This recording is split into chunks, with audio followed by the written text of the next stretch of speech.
చాలామంది ఆడవాళ్ళకి తాళిబొట్టు అంటే ఒక ఆర్నమెంట్ అయిపోయింది.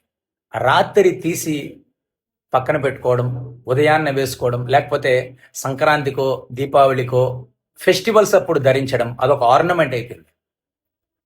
మంగళసూత్రం అంటే ఆర్నమెంట్ కాదమ్మా. మీ తల్లిదండ్రులు, మీ నానమ్మలు, అమ్మమ్మలు మీకు చెప్పలేదేమో కానీ నేర్పించలేదేమో. తెలుసుకోండి.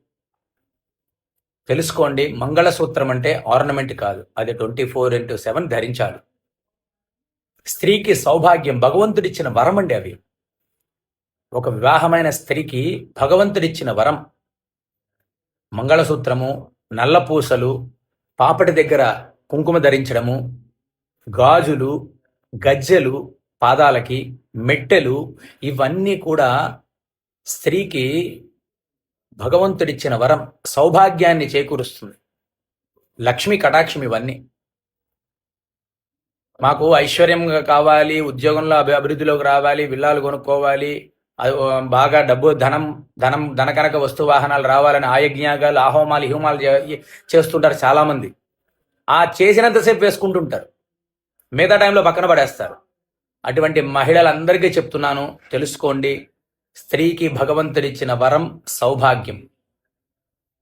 చేతులకు గాజులు ధరించడము, పాదాలకి గజ్జెలు, మెట్టెలు ధరించడము, మంగళసూత్రము, నల్లపూసలు, నుదుటిన కుంకుమ తిలకం ధరించడము, పాపటి దగ్గర తిలకం ధరించడం, ఇవన్నీ కూడా సౌభాగ్యం. తెలుసుకోండి.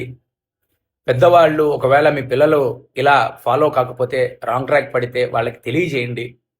దయచేసి ఒక రాంగ్ సంస్కృతిని మాత్రం ఎంకరేజ్ చేయకండి, నెక్స్ట్ జనరేషన్కి అలవాటు చేయకండి. నేను చాలా మందిలో అబ్జర్వ్ చేస్తున్నాను, మహిళల్లో చాలా అంటే చాలా దారుణమైపోతున్నారు. దయచేసి మన సంస్కృతి సాంప్రదాయాన్ని ఫాలో అవ్వండి. మనది గొప్పదైన హైందవ సంస్కృతి, హైందవ సాంప్రదాయం.